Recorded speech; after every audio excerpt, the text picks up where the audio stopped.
Bonjour à tous, j'espère que vous allez excessivement bien. D'ailleurs, dis-moi mon petit Gustave, t'as l'air vraiment en forme aujourd'hui. Parce que tu te souviens, il y a quelques temps, quand on t'avait fait goûter au plaisir charnel, tu sais ça là, ça, ouais. Ça te dirait de recommencer? Oui, effectivement, il y a un petit moment, Gustave avait dû faire des petites galipettes hors mariage. Pour le travail. Bien évidemment. Mais il se souvient plus du tout comment ça avait fini pour lui.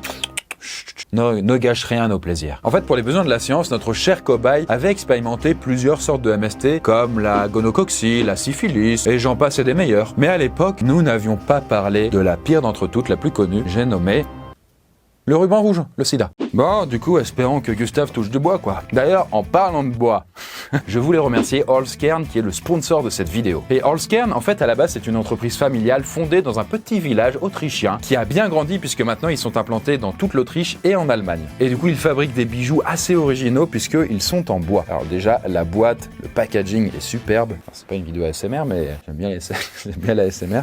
Oh, et ceci est un bracelet, très très beau modèle. Hop là, regardez. C'est l'un des modèles que j'ai commandé. Voilà du coup pour le bracelet. Honnêtement, comme c'est typiquement le genre de produit que j'aime bien, vous devriez les voir assez souvent en vidéo si vous êtes attentif à mes poignets. Et ce bracelet, c'est le modèle Rondo, si ça vous intéresse. C'est fabriqué avec du bois de cerisier et de l'acier inoxydable. Et du coup, sur leur site, vous pouvez retrouver une large gamme de montres, comme la San Juan, inspirée d'un volcan islandais. C'est une montre fabriquée en bois de noyer, en marbre gris authentique et en acier inoxydable gris pour coller au maximum à cet esprit volcanique. Tiens, Gustave, toi, qu'est-ce que t'en penses de ces montres? Hop là, tiens, on va te donner ce modèle. Superbe. Hein. Ça lui va vraiment bien. Ah ouais, t'as vu, Ariane? Ça lui va vraiment nickel. D'ailleurs, c'est la philosophie d'Holzkern, c'est-à-dire de proposer un produit qui est plus qu'un simple bijou ou une simple montre, qui est une histoire, qui est une identité propre. Et on parle quand même de beaux produits, je le précise. C'est loin des contrefaçons chinoises ou des arnaques qu'on trouve à l'appel sur des sites de dropshipping. Avec la boîte, vous avez un petit certificat, lui aussi en bois. Voilà. C'est vrai que la boîte est vraiment très belle. Hop, Gustave, tu vas où là? Attends, tu rends le bracelet, On te l'avait juste prêté. Si ça t'intéresse, tu vas sur le site. Il y a un lien en description, tu peux aller checker. Surtout que leurs produits sont labellisés FSC, et le label en question garantit que les bois utilisés se conforment aux procédures de gestion durable des forêts. Et il y a d'autres produits que les montres et les bracelets? Bah ouais, du coup, vous avez aussi des colliers ou des boucles d'oreilles, mais aussi des sacs à main. Bon, allez checker, il y a des centaines de produits disponibles sur le site. Il y en a pour tous les goûts, toutes les bourses, et ça peut être un cadeau parfait en fête de fin d'année, si vous voyez ce que je veux dire. Et d'ailleurs, en pleine période de fête, vous pouvez bénéficier de belles remises qui s'affichent à l'écran et que vous pouvez retrouver aussi en description. Bref, merci pour les produits, moi je pense que je continuerai à les porter avec plaisir et bien on continue dans la vidéo. T'as conscience qu'on l'envoie encore plus au casse-pipe que la dernière fois? Bah bien sûr que oui, j'en suis conscient. Tu crois qu'on fait des vidéos pourquoi? Bon, faut quand même pas oublier que le VIH c'est le boss final des MST, une des maladies les plus transmissibles et les plus mortelles.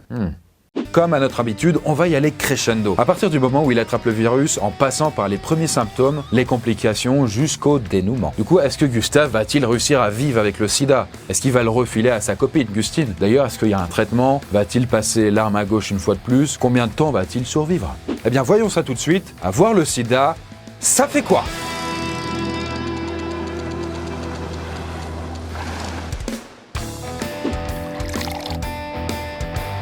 Bon, mon cher Gustave, il est l'heure de faire la connaissance de ta nouvelle aventure extra-conjugale. Elle s'appelle Vivi. Oh. Et pour le bien de notre expérience, on oublie les règles de sécurité. Pas de préservatif, aucune protection. Et là, bon, visiblement, notre gaillard a l'air très pressé de passer à l'acte. Alors, on va la laisser tranquille un petit moment.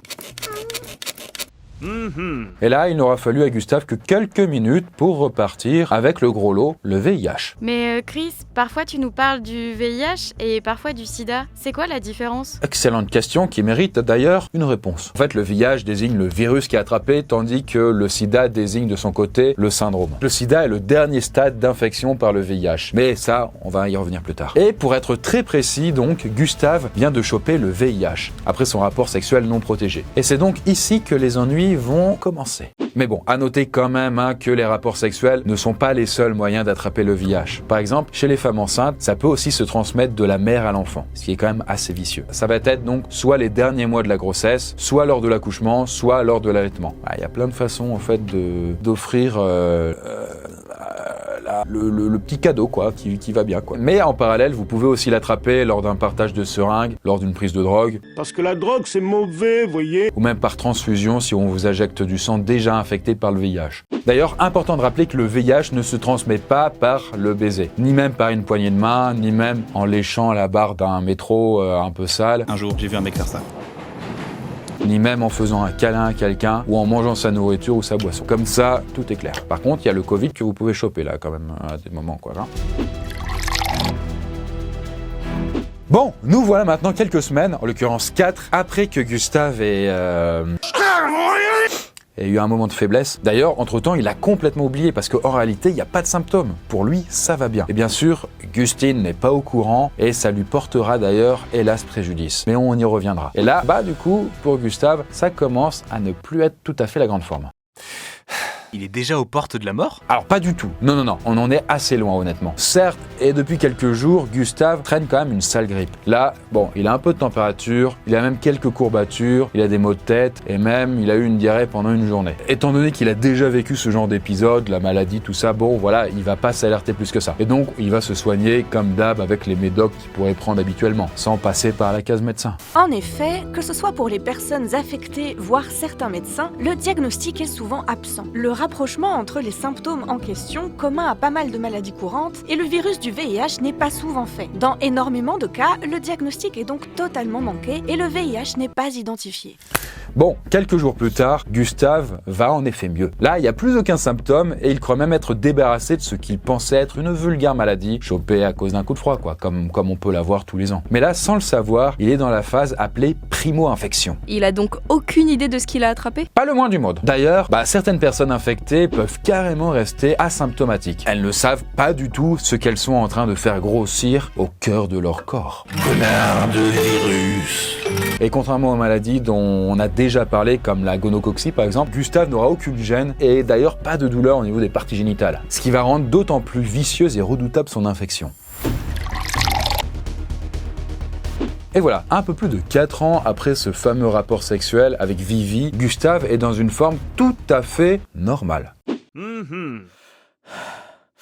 Il a effectivement chopé quelques rhumes, quelques grippes à droite à gauche pendant des hivers assez froids. Mais, il est à des années-lumière de réaliser le virus qui circule en lui depuis tout ce temps. Mais c'est normal ça? Il a miraculeusement guéri? En vrai non, c'est ça qui est justement qui est dur à encaisser et qui est vicieux. En fait, il est simplement entré dans la deuxième phase de la maladie, qu'on pourrait même qualifier de phase de latence. Et dans cette phase, la grande majorité des personnes atteintes du VIH sont asymptomatiques, comme je vous dis, donc il n'y a rien. R. Néanmoins, Gustave pourra par exemple perdre du poids ou repasser par des phases grippales, mais ça n'ira pas plus loin. Mais il a aucun moyen de savoir ce qui lui arrive? Si. D'ailleurs, ce moyen est même plutôt évident, si on peut dire ça comme ça. En fait, c'est la prise de sang, quoi. Mais bon, si Gustave n'a pas besoin d'un check-up ou qu'il ne demande pas à être testé pour le VIH, s'il va à un labo, par exemple, d'analyse, il passera complètement à côté d'un diagnostic. Néanmoins, et pendant toute cette période, Gustave, infecté par le VIH, reste contagieux au possible. Pendant la phase de primo-infection, le virus s'est démultiplié dans l'organisme de notre hôte et sa quantité de virus dans le sang est élevée au plus haut point. Car oui, en fait, sans le savoir, Gustave a entre-temps transmis le VIH à Gustine. Et du coup, vu qu'il ne lui a rien dit de sa petite aventure il y a 4 ans, ils ont continué logiquement à coucher ensemble, et ceci sans protection. Et du coup, sachant que Gustine ne sait pas qu'elle a chopé le VIH à cause de Gustave, si à son tour elle couchait avec un autre homme de façon non protégée, elle pourrait lui transmettre la cochonnerie et donc ça ferait effet domino, quoi. D'où le fait de se faire tester les deux partenaires avant de passer à un rapport non protégé. Sans s'en apercevoir, en fait, le système immunitaire de Gustave commence à prendre de plus en plus cher. Et là, en fait, notre gaillard, au bout de quelques années, perd en force, perd en puissance, quoi. Et en fait, en l'occurrence, son nombre de lymphocytes CD4 chute drastiquement. Et il n'a toujours pas été diagnostiqué. Ces lymphocytes CD4, ça va pas forcément être les soldats, mais plutôt les commandants, en fait. C'est eux qui donnent les ordres, qui disent tiens, toi tu fais ça, et du coup, sans commandant, une armée complètement désorganisée, quoi. Elle existe toujours, il y a toujours les soldats, mais ils savent plus quoi faire. Ils sont de plus en plus teubés. Bien. Voilà, ça fait 9 ans qu'il s'est écoulé depuis le début, donc là 5 années de plus, et là ça fait depuis quelques temps qu'il n'a vraiment pas la forme. Justement Gustave, bonhomme, ça a pas l'air d'aller. Là, par exemple, vous voyez, la fièvre commence à être présente de façon quasi permanente. Ces ganglions lymphatiques gonflent de façon assez inquiétante. Bon, du coup, vous voyez, en gros, les ganglions, c'est des trucs qui ressemblent à des petits pois qui se trouvent à différents endroits, comme les aisselles ou le cou, des trucs comme ça. Et quand on a une infection, bah, ils se mettent à gonfler. Et là, ils gonflent vraiment beaucoup trop. Après, c'est pas forcément grave qu'ils gonflent, hein, parfois. Mais là, en l'occurrence, c'est pas le cas. Et d'ailleurs, son système immunitaire commence à tout doucement le lâcher. Ne t'inquiète pas, ça va bien se passer. Et donc, bah, comme Gustave est plus fragile, beaucoup moins résistant, bah là, il contracte la tuberculose. Et du coup, vous vous dites, putain, mais la tuberculose, c'est pas une maladie du Moyen-Âge. En fait, comme son système immunitaire, donc ses barrières naturelles, tombent, bah, il peut choper des trucs, bah, justement, moyenâgeux, oui. Et d'ailleurs, bah, en faisant des examens et des analyses plus poussées, suite à ça, bah, le verdict tombe enfin. Gustave est bien testé positif au VIH. Ah bah, une demi-bonne nouvelle. Mieux vaut tard que jamais. Bah, en vrai, malheureusement, il est beaucoup trop tard. Parce qu'en plus d'être positif au VIH, Gustave a passé un point de non-retour en cumulant d'autres infections et d'autres maladies, quoi. Et là, donc, on peut le dire concrètement, il a le sida désormais. Vous êtes sûr? On est plus que sûr, on est séropositif. Le sida est pour l'instant et malheureusement incurable. Par contre, il existe quand même un traitement pour contenir le VIH. Donc voilà, le virus par lequel tout a commencé. Et donc concrètement que ce VIH ne puisse pas muter en sida, on va dire, des années plus tard. Mais il n'est pas curatif, hein. Et il sert juste en fait à contenir en fait la bombe qu'il y a à l'intérieur de soi pour éviter que jamais elle n'explose. Mais la bombe restera toujours en soi à l'heure actuelle. En effet, ces traitements ont pour but de garder le système immunitaire le plus intact possible et de réduire les inflammations chroniques causées par l'infection. Ils permettent aussi de limiter le risque de transmission du VIH. Malheureusement, la majorité des personnes sont diagnostiquées à un stade beaucoup trop avancé de la maladie pour qu'un traitement soit efficace. Et il faut aussi savoir que dans de rares cas, certaines personnes peuvent vivre avec le VIH toute leur vie et sans aucun traitement. Apparemment, elles résistent naturellement aux attaques du virus. Par contre, je précise quand même, c'est une partie très très faible, infinitésimale en fait des personnes. En gros, moins de 1% des gens qui vont choper le VIH. Mais c'est intéressant parce que du coup, ça peut donner aussi des pistes. On se dit, mais comment ça se fait qu'elles vont résister? Et donc, on va voir, il y a un truc dans leur corps qui sans doute est différent des autres. Et donc, ça nous donne quand même des espoirs qu'un jour, on puisse vraiment le soigner. Mais il y a aussi des cas exceptionnels. Par exemple, il y a 3 personnes qui ont reçu une greffe de moelle osseuse d'un donneur qui présentait une résistance au VIH. Bon, le processus de guérison a été quand même laborieux, mais quand même, les 3 personnes en question ont été cliniquement considérées comme guéries du virus du VIH. Les 2 patients ont reçu avec succès, semble-t-il, des cellules souches de donneurs ayant une mutation génétique rare qui empêche le VIH de s'installer dans les cellules. Ça, c'est ouf. Mais bon, revenons quand même à Gustave, qui là, hélas, n'est pas éligible à quelques traitements ou même interventions miraculeuses. Bon, alors là, il n'y a que quelques mois qui sont passés. À partir de maintenant, ça va aller assez vite. Déjà, premier point intéressant, c'est que Gustave a pu guérir de sa tuberculose. Et ce fut long, ce fut très dur pour lui, mais il s'en est débarrassé. Chris, vu la tête qui tire, je suis pas sûr qu'il s'en soit vraiment débarrassé. Ah si. Yes, yes, yes. En fait, il a guéri de cette maladie, mais là, je joue un peu sur les mots, tu vois. Parce qu'en fait, ouais, il a commencé une collection de pas mal d'autres pathologies, un peu façon carte Pokémon, quoi. Il a envie de tous les collectionner, quoi. Ça, c'est la grippe, ça, c'est la bronchite, et cet adorable petit monstre, c'est le cancer du pancréas. Et à ce moment-là, c'est facile, quoi. Les portes sont ouvertes. Les virus peuvent rentrer, les infections en tout genre, parce qu'il a plus de protection. C'est comme un pays sans armée. Voilà, avec une armée complètement désorganisée, plutôt. Par exemple, les grippes qu'il a contractées sont devenues beaucoup plus graves. Et là, on est très loin de celles que vous et moi, on pourrait choper en hiver et en quelques jours, c'est torché. Voilà, désormais, quand il chope une grippe, il ne guérit plus. Donc, c'est pas 2-3 jours que ça va lui traîner, mais des semaines, des mois, et hélas, pas beaucoup plus. Et là, du coup, voilà, comme on parle de bonnes nouvelles, Gustave a chopé une leucémie, en plus d'un sarcome de Kaposi. Oula, ça a l'air grave vu le nom. Le nom a l'air dégueulasse, c'est vrai. Et d'ailleurs, c'est peu dire. Et là, en fait, Gustave a contracté ce qui est en fait un cancer des vaisseaux sanguins cutanés, des muqueuses, de la bouche, du nez et de l'anus. Il fait pas les choses à moitié. Mais il va mourir du sida du coup? Pas directement en fait. On peut pas vraiment mourir du sida. Et là, Gustave attrape plutôt ce qu'on appelle des maladies opportunistes. Et donc là, comme son système immunitaire est au bord de la rupture, il attrape toutes sortes de pathologies. Elle rentre comme dans un moulin, c'est open bar. Vous voyez un peu du coup en boîte de nuit les mecs un peu lourds qui sont complètement ivres, tu les fais jamais rentrer parce que tu sais que ça va être le bordel. Là, il y a plus le videur, donc faut imaginer ce qui va se passer quand il rentre à l'intérieur, quoi. C'est rien ça c'est pour la festivité. Et donc son corps, là, ce pauvre Gustave n'arrive tout simplement plus à lutter. Et donc il ne va pas mourir du sida, mais plutôt de ce cocktail de maladies qui le ronge de l'intérieur. Et donc après ça, d'autres maladies viendront donner le coup de grâce. Car bon, oui, je vous spoil un peu, mais en vrai, Gustave n'en a plus pour beaucoup longtemps. Beaucoup trop longtemps.